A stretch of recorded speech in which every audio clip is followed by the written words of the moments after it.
This is Green Street, the Environmental Health Show, greenstreetnews.org, Patti and Doug Wood, and our worldwide network of experts. Here every week to keep you up to date on what is going on and what you need to know to protect yourself and your family in this increasingly toxic world. Welcome back. Wisdom is a little hard to define, but you know it when you encounter it. A few weeks ago, we were fortunate enough to moderate a discussion about nuclear power with someone who exudes wisdom, someone with so much knowledge combined with common sense that it's a pleasure just to listen to him speak. So today, you'll get that chance as we replay part of a webinar we produced with Dr. Gordon Edwards, talking about nuclear power and giving us the benefit of his many years of experience. So stay tuned for that, but first, some of the headlines of the week. Patti, what do you got for us this week? Well, I have to read this essay by Bruce Lanphier. It's called "We Don't Call Them Poisons Anymore. We Call Them Toxicants or Hazards or Exposures." And there's a reason for that, and it isn't entirely cynical. Poison suggests drama. A single dose, a sudden collapse, a body on the floor.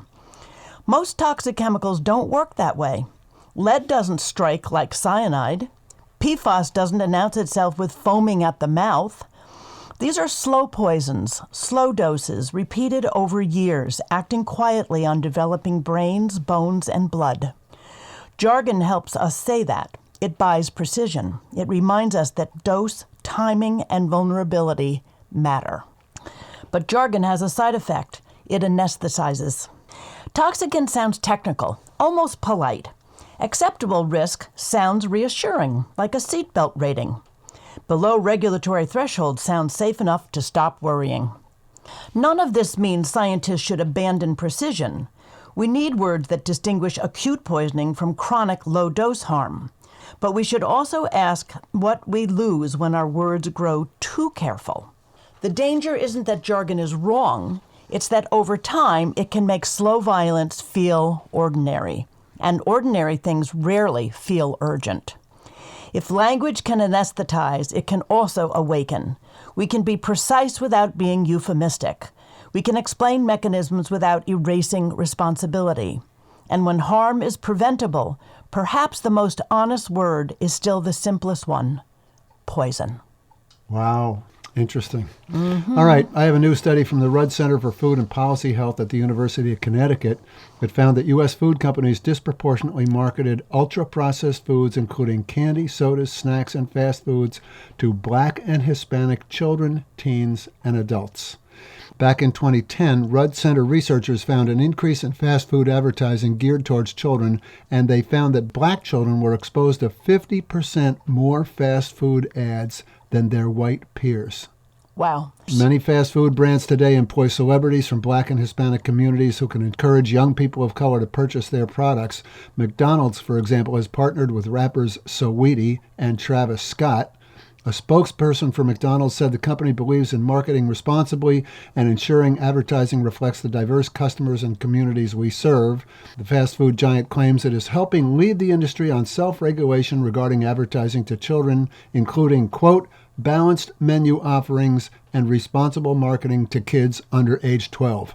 Wow. I don't Shocking. even know how you can market responsibly to kids under 12. I mean, either you're encouraging kids to eat junk food or you're not. How can you be responsible about that? Anyway, what else you got? Another AI dirty secret. How the data center in your backyard is being supported by the world's largest petrochemical companies. Oh, boy. This was written by Joseph Romm. Public opposition to data centers is spreading like wildfire, fueled by soaring electricity bills and concerns about pollution, water, and job loss. So it's no surprise that big AI hyperscalers like Google, Meta, and Microsoft launched an industry counteroffensive with one of those benign-sounding names, AI Infrastructure Coalition. Mm-hmm. But what may be surprising is that a charter member of the group is ExxonMobil, one of the world's largest oil and gas companies and producers of petrochemicals, the fossil-derived building blocks of plastics and other materials. The other leg of the data center industrial complex is the Trump administration, which has been doing everything in its power to make renewables the cheapest, cleanest, and fastest form of power to deploy more expensive, and harder to deploy. Yep. Trump infamously told oil executives in May of 2024 that if they backed his campaign with $1 billion, he would kill the regulations they opposed. You know, it's amazing that they do this out in the open. I mean, come on. Nope, there are no secrets. Your government for sale. That's right. All right. Similarly, tech bosses who wanted less regulation backed Trump with $273 million, led by hyperscaler Elon Musk with over $240 million. $240 million he put into the Trump campaign. One final member of the data center industrial complex is the nuclear industry. Trump's former Secretary of Energy, Rick Perry, even launched his own nuclear power company. And then Trump's own media company merged with a nuclear fusion startup. Is there a solution that is both clean, safe, and affordable? Absolutely. Solar is no longer just cheap daytime electricity. Solar is now anytime dispatchable electricity. Rooftop solar plus storage can meet 100% of data center demand growth over the next 5 years. Yeah, I know. And they're pushing nuclear anyway, but we're going to hear from Gordon Edwards in just a minute. Great. All right. Thanks, Patti. You're welcome. Technology can be hard to resist. The idea that we can make something that can do something that's never been done before is almost irresistible, especially when the new thing can make money. But just because we can do something, it doesn't necessarily mean that it would be a good idea to do it. And there's no better example of this than nuclear power. Dr. Gordon Edwards is a mathematician, physicist, nuclear consultant, and president of the Canadian Coalition for Nuclear Responsibility. He has 2 master's degrees from the University of Chicago and a PhD in mathematics from Queen's University. In this first part of his talk, Dr. Edwards speaks about how the nuclear industry has been through several phases of renaissance. In 2019, it was already crystal clear that the nuclear industry had been stagnant for over 25 years. In fact, in 1996, there were 438 reactors in operation in the world. By 2019, there were 442, only 4 more reactors. And meanwhile, the share of global electricity use had declined from 17% to 10%, and now it's gone down to 9%. It's still going down, and nobody expects it to reverse itself anytime soon. Now, the first nuclear renaissance was around 2001, and it was in response to this state of affairs, this sad state of affairs for the nuclear industry. They knew they had to do something to revitalize the industry and to get it going again. And so they declared that there was going to be a nuclear renaissance. There were going to be hundreds of new reactors built around the world, but in fact, only a few were ordered, and there was a kind of a litany of failures in connection with those attempts. The bankruptcy of Westinghouse occurred in 2017. They had $9 billion in losses from new nuclear projects, mainly the 4 AP1000 reactors in Georgia and in South Carolina. Now, these reactors were the first reactors to be ordered in 30 years, and licensed, I should say, for construction in a 30-year period. There had been a 30-year drought up to then. And the U.S. federal government had given $8.3 billion in loan guarantees on the financing of the 4 reactors. As we know, South Carolina abandoned the project, Georgia did not, and the Georgia reactors are now up and running, the Vogtle reactors, and they are considered to be the most expensive per megawatt installed capacity ever in the world. Now, the collapse of the French giant Areva happened also around the same time. With regard to the Finnish reactor, the Olkiluoto 3 reactor, 1,400 megawatts, it was supposed to be operational in 3 years after being ordered in 2005, and it was going to cost 3 billion euros. It actually started up in March 2022. That's 19 years later, and cost 11 billion euros. That's $12 billion approximately. Took 6 times longer to build than promised and cost 4 times more. This is one of the stars of the nuclear renaissance, and it bankrupted Areva. The company had to be absorbed by Électricité de France. So the recent history of the nuclear industry has not been marked by success. In fact, it's been pretty terrible. But that's not a result of bad luck or coincidence. That's because nuclear power has endemic problems that can't be ignored or fixed. Here's Dr. Edwards again. No matter whether you have a large plant or a small plant, no matter what the technology is, no matter what the fuel is, no matter what the coolant is, doesn't matter about the design.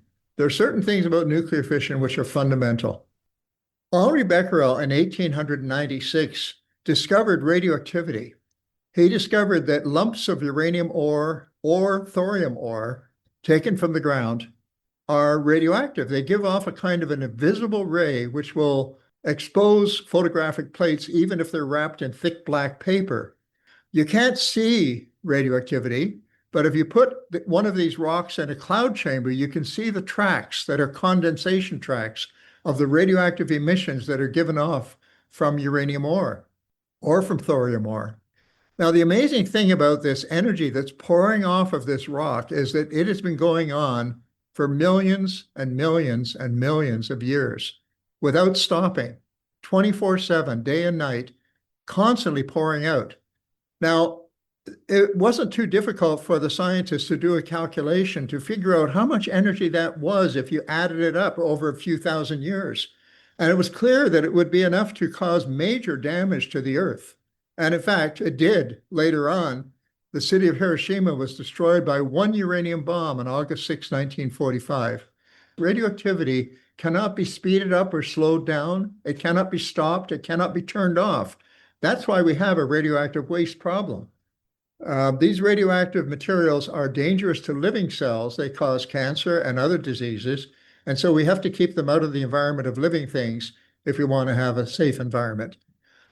Now, it was also discovered that we could harness this energy. We could build a nuclear reactor and keep the chain reaction of uranium going so as to harness the energy, boil a lot of water. That's basically what it is. It's a way of boiling water and use that steam just as we do in a coal burning plant or an oil burning plant to turn the blades of a turbine and generate electricity. The difference is how you boil the water.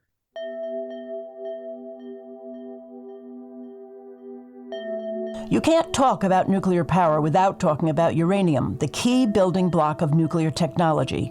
This can get a little technical, but bear with us because you're about to learn how a nuclear chain reaction works and how uranium can turn into plutonium, the stuff of nuclear weapons.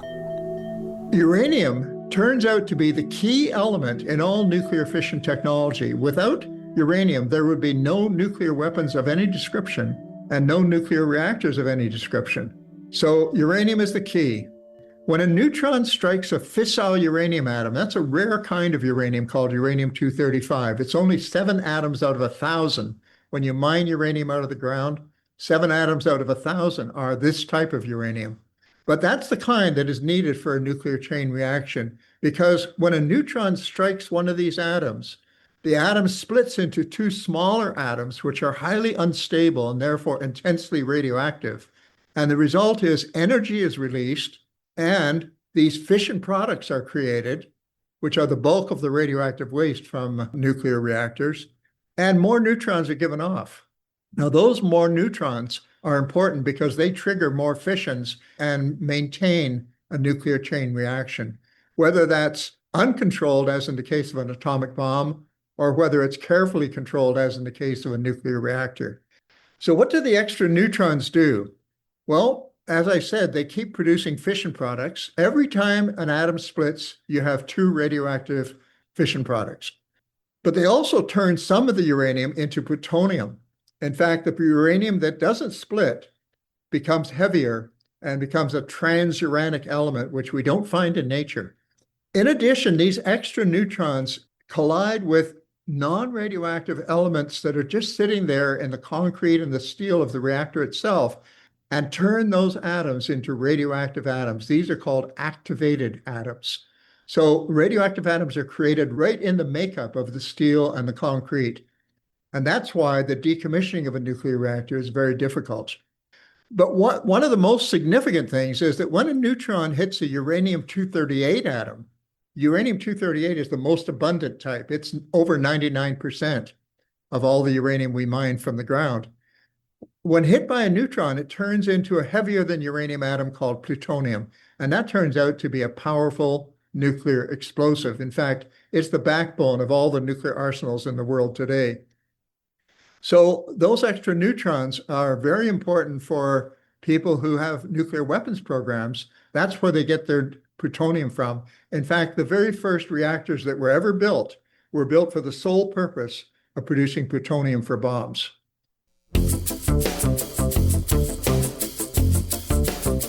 You're listening to Green Street, the Environmental Health Show, and our guest today is Dr. Gordon Edwards, president of the Canadian Coalition for Nuclear Responsibility. One of the things being pushed by the nuclear industry these days is small nuclear reactors, or SMRs. They're touted as being better than other nuclear reactors, but as you're about to hear, that's pretty much just hype. The first attempt to revitalize the industry was not a success. It was a fiasco. So let's try again. Maybe the big reactors are too expensive. Maybe we should try small ones. Maybe that'll work better. SMR could also be called spending money recklessly, which I believe is a true statement, because these small modular reactors are going to be very, very expensive. But the small modular reactors are really a kind of a logo. It's a slogan. It doesn't have a precise definition. It's really a grab bag to cover hundreds of different designs. In fact, there's over 120 different designs on the market right now that people can develop ready to go. So the rationale for small modular nuclear reactors was partly because large reactors are too expensive to finance for many jurisdictions, and they're also too powerful for small grids in some countries. SMRs are smaller, they can be modular for mass production. By making them smaller, you also make them more expensive, but maybe if we mass produce them, we can lower the cost down to where it's affordable again. SMRs can also deliver heat as well as electricity. They can be a little more flexible. You can also store that heat for flexible usage. Of course, you could do that with large reactors too, but they wanted to think of different ways of marketing small modular reactors. And one of the lines they use is that small modular reactors can serve as backups for renewables because renewables are intermittent or variable. However, that has not been the case up to date. In fact, nuclear power tends to crowd out renewables rather than vice versa. The problems for small modular nuclear reactors is they're very costly. Mass production is needed to try and keep the cost from going completely out of line. Also, you have more concentrated fission products and activation products. When you make the reactor smaller, that means the structural materials are much closer to the core of the reactor. And so activation becomes a bigger problem than it was in the larger reactors. The materials that are close to the core get very radioactive. There's also a less massive containment. And so how do we protect it? Well, let's try and put them a little bit at least underground, so that they're not completely vulnerable to things like airplane crashes and malicious acts. The big problem, however, is there's too much competition. There's no single design that can dominate the market to such an extent that they can make it cheap and justify mass producing them. Public money is needed because private funding is very hard to find. Lack of markets and slow deployment, these are big problems.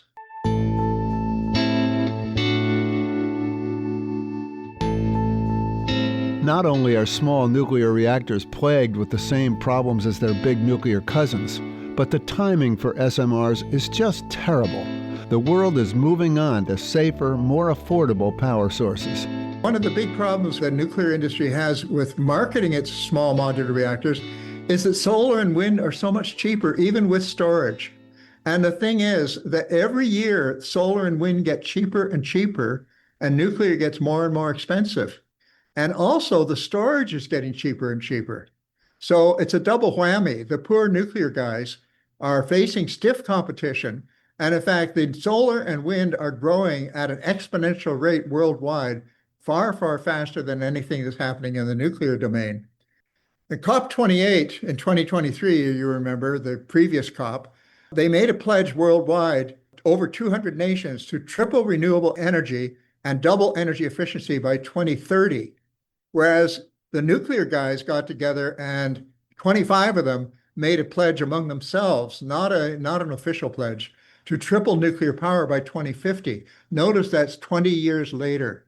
It's 20 years later, and it's much less achievable than the tripling by 2030 of renewable energy.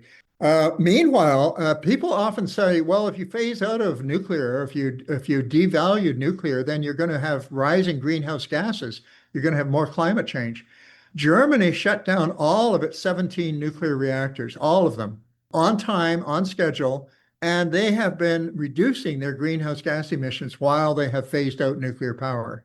And of course, part of the reason for that is because they phased in a good deal of energy efficiency, which is the cheapest way to offset greenhouse gas emissions, and renewables, which are the next cheapest way. So they're doing okay. So small nuclear reactors may not work for reviving the flagging nuclear industry, but we're being told that there are advanced nuclear reactors that are completely different and much better. Don't buy it, says Dr. Edwards. The cooling technology of advanced nuclear is not really new, and efforts to try it in the past have been disastrous. What are advanced nuclear reactors? Advanced nuclear reactors are not really well defined either. It's more of a slogan again. But in the United States of America, according to the U.S. Nuclear Regulatory Commission, it means unconventional cooling. And instead of using water as a coolant, we can use other coolants. And for example, you could use gas as a coolant. Carbon dioxide gas can be used as a coolant. That was done in Britain. They built way back right after World War II, they built a whole fleet of gas-cooled reactors. And gas-cooled reactors in other countries too, in Switzerland, for example. There was one gas-cooled reactor that blew itself to kingdom come, because if the gas leaks out, you have a loss of coolant just like you do in a normal reactor if you lose the water. But it's not gas that they're primarily thinking about. When they say advanced reactors, they're thinking about things like liquid metal. Liquid metal is very, very hot. And in particular, they think about liquid sodium metal. Liquid sodium metal can act as a very good coolant. It's very good at exchanging the heat and taking it to the boiler where water is boiled to produce steam for the blah, blah, blah. But the trouble with sodium is that on contact with water, it's explosive. If you drop a little piece of sodium into a glass of water, it burns spontaneously on contact with water with an intense heat. And at that temperature that the coolant is in a sodium-cooled reactor, it'll also burn in oxygen immediately. So we have a real problem there. Liquid sodium metal isn't the only bad idea that the nuclear industry has come up with for cooling. What about molten salt coolant? I believe that they've talked about using molten salt coolant possibly in New York. The original molten salt coolant reactor was designed for airplane engines. They wanted to make airplane engines nuclear powered way back in the 50s.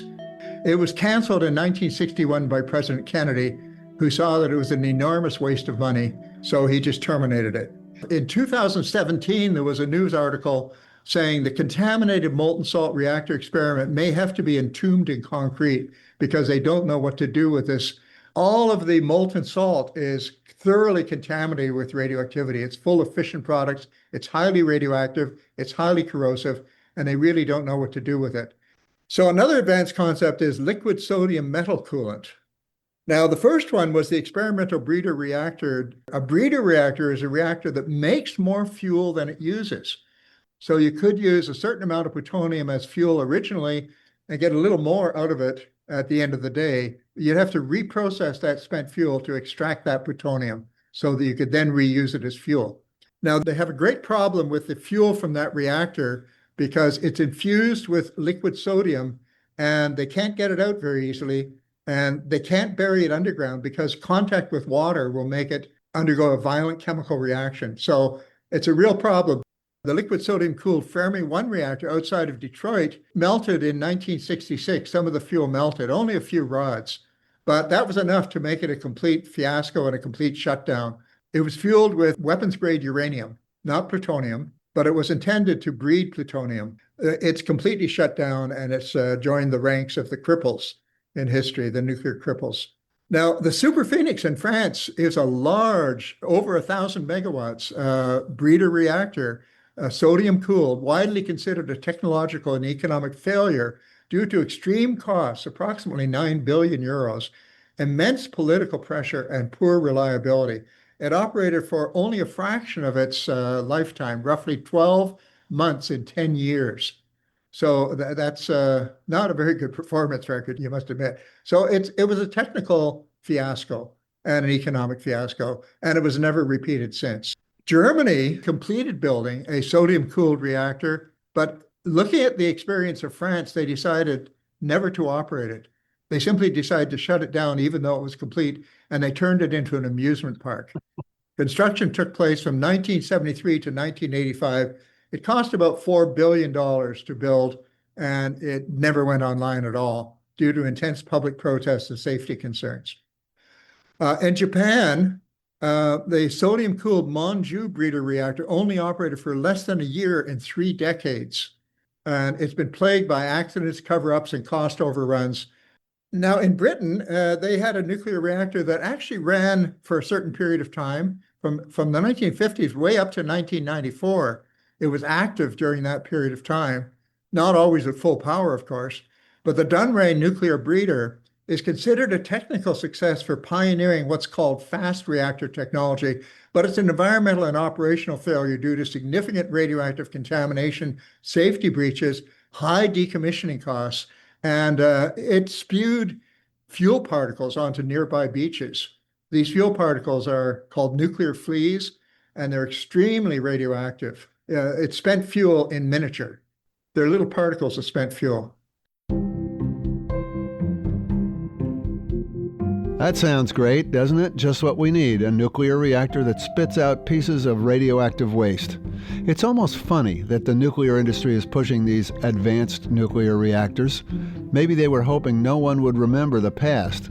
But even with the problems associated with small nuclear reactors and advanced nuclear reactors, there's one more problem to consider. Here's Dr. Edwards again. When they first wanted to license nuclear reactors, they had congressional hearings, and they called the heads of all the insurance companies together to Washington to testify. And they said, well, can't you insure that? And they said, there's no way we can insure that. And they said, well, come on, why not you? You're insurance companies. They said, no, we can't cover those losses. So they said, well, why don't you get together with the European Lloyd's of London and all the other European and see if you can make a pool and see if you can do it. And they said, no, it can't be done. As a result, today, if everybody goes home and looks at their homeowner's insurance policy, you'll find that there's in the small print of your insurance policy, there's a nuclear exclusion clause, which says your insurance is void in the case of radioactive contamination from a nuclear accident. There's no way that the insurance companies will cover that. That's why the Price-Anderson Act was put there. And also the manufacturers of equipment for nuclear reactors, if they thought that they could be sued, because the Price-Anderson Act gives them a free ride, even if their components were the cause of the meltdown or the cause of the disaster, they cannot be sued. Otherwise, they would not be in the business. They would not make nuclear components if they thought they could be sued.